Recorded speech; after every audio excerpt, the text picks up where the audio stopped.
Dalla difesa a 3 con Juventus e Inter al passaggio alla linea a 4 in azzurro. Adesso l'obiettivo è valorizzare ogni talento a disposizione. È proprio lì, nel cuore del campo, che tutto appare più chiaro. Dopo aver dominato e gestito il gioco nel centro nevralgico del suo mondo calcistico, Antonio Conte ha iniziato un viaggio introspettivo, alla ricerca di nuove direzioni. La sua prima esperienza a Bari, ormai parte dei ricordi, sempre positivi, iniziò con un 4-2-4, ma nel tempo Conte ha attraversato diverse vite tattiche che hanno segnato la trasformazione di un uomo costantemente insoddisfatto, totalmente immerso nel calcio e perfezionista, a modo suo, sempre pronto a mettersi in discussione. Non si conquistano 5 scudetti tra Torino, sponda Juve, Milano, sponda Inter e Napoli senza la capacità di reinventarsi, di seguire il proprio istinto e offrire idee nuove a chi ti circonda. E non si riparte da Londra, dopo una parentesi felice e vincente, senza portare con sé nuove intuizioni. Napoli ha uno stile calcistico che Conte ha saputo interpretare con intelligenza. L'ha accolto, l'ha adattato e poi l'ha cucito su se stesso, come un abito fatto su misura. Il primo scudetto in azzurro rappresenta un compromesso inevitabile, frutto della capacità di adattamento tipica delle menti brillanti. Ha preso concetti consolidati e li ha rivisitati secondo le esigenze imposte dal momento. Il 4-3-3 di Conte si è manifestato per la prima volta a Torino, rimanendo in scena abbastanza a lungo, anche grazie alla forte impronta lasciata da Spalletti, che ancora vive nel talento di Kvaratskhelia.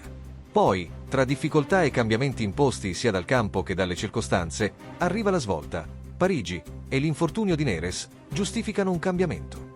Conte rispolvera Raspadori, lo posiziona alle spalle di Lukaku, sposta MC Tominay più a sinistra e lascia che il pragmatismo prevalga sulla ricerca dell'estetica.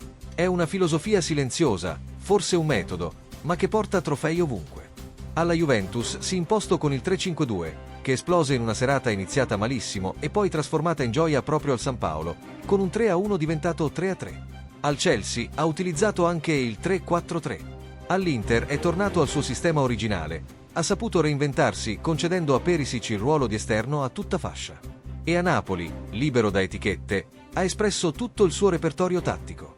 Il tridente è parte del DNA di una città segnata prima dalle emozioni del sarrismo e poi dallo scudetto rivoluzionario di Spalletti.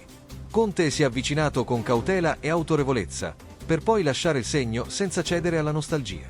Il suo intervento, deciso ma discreto, ha riportato entusiasmo sul lungomare. E quando la festa sembrava finita, è intervenuto ancora una volta per prepararne un'altra, anche se non lo dice. De Bruyne resta un sogno in questo contesto, ma non c'è spazio per illusioni o illusionisti.